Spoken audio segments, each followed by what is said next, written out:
around single-digit temperatures like that, bringing back terrible memories of that deadly winter storm we had in February of 2021. Over 100 people died during mass power outages across the state.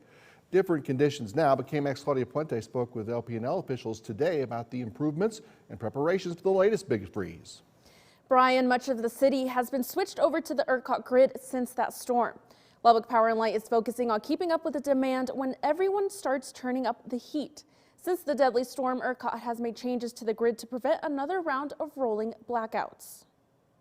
In the days leading up to Winter Storm Uri, one of the things that ERCOT got called out on at that point in time was not adequately planning for the large storm that was predicted. That's not the process today. ERCOT says the state is equipped to handle the high demand as we head into the weekend, adding there's a lot less to worry about with this storm compared to Uri because ERCOT has been working on winterizing the grid. They've started this inspection program where they have a standard. They go out to the power plants, they look at them, they make sure they have just some basic, wrapping pipes and wind breaks. They are doing that. And I think that is a big change. One of the benefits of this storm, it's not bringing ice and snow, and temperatures are still expected to be warmer than last year's deadly storm. If it's in the single digits in DFW and it's in the teens in Houston and South Texas, there's very little chance that there wouldn't be some kind of rolling outage in those kinds of conditions. It's just too much demand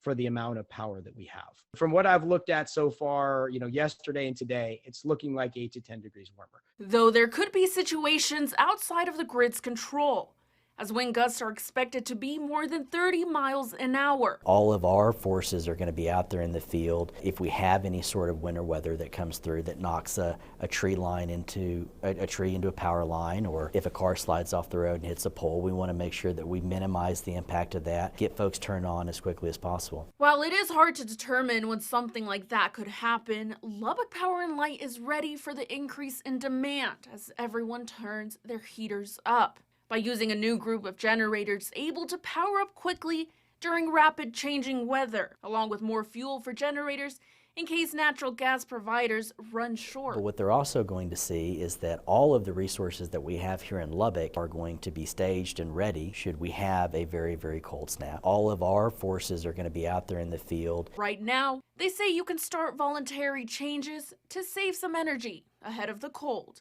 We're now going to go through a step-by-step process to make sure that we maintain the reliability of the grid. Is just making sure that you're monitoring your electric usage on big appliances during peak times during the day and making little switches on your end.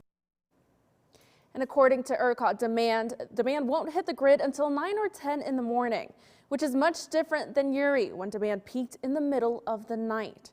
But because the temperatures are going so low, make sure your outside pipes are covered and bring in your pets and cover those plants.